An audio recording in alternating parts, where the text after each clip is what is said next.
Vermont Senator Bernie Sanders is the latest entrant into the increasingly crowded Democratic presidential field for 2020. Sanders and several other Democrats in the race advocate progressive views on key issues like the economy, the environment, and health care. In response, President Donald Trump charged that the Democratic Party is headed down the road of socialism, setting up what could be a major ideological debate next year. VOA's national correspondent Jim Malone has more from Washington.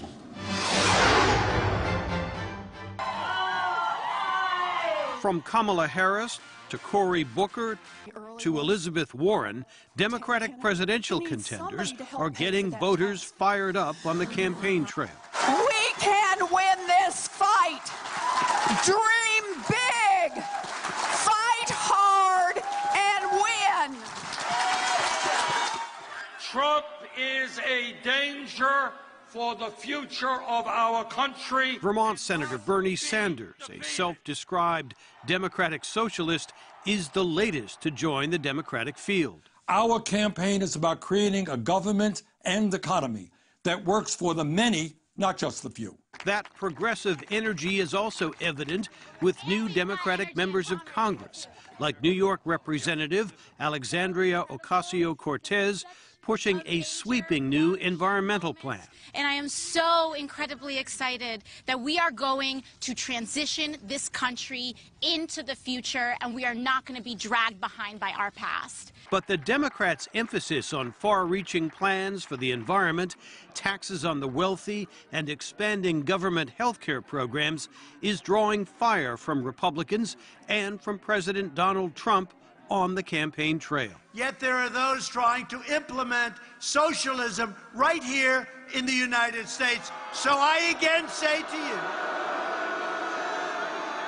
and I say it for the world to hear, America will never be a socialist country. Never, never. House Speaker Nancy Pelosi says the lively debate is all part of belonging to a broad party. Welcome to the Democratic Party. We are not a rubber stamp for anybody. We are not a monolith. We never have been.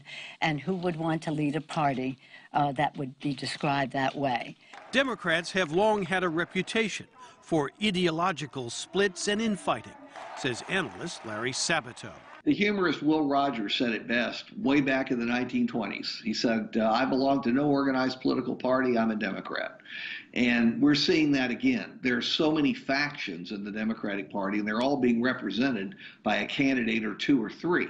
Democratic voters will be looking for certain qualities as they choose a presidential nominee next year, says Elaine Kamarck. Kind of young and aggressive and can, you know, has enough gravitas, however, to deal with the challenges in front of the country. They're going to be looking at somebody who's really unlike Donald Trump. But many Democrats will be most interested in finding a candidate who can beat the president, says Jim Kessler. If a candidate goes too far left with a Bernie Sanders type agenda, I think that candidate is vulnerable to losing to Donald Trump. And I don't think that's where a lot of Democrats are substantively, and I don't think that's where they are politically. Former Vice President Joe Biden and former New York City Mayor Michael Bloomberg, both centrists, could join the Democratic presidential field in the near future, ensuring a lively debate in the upcoming primary.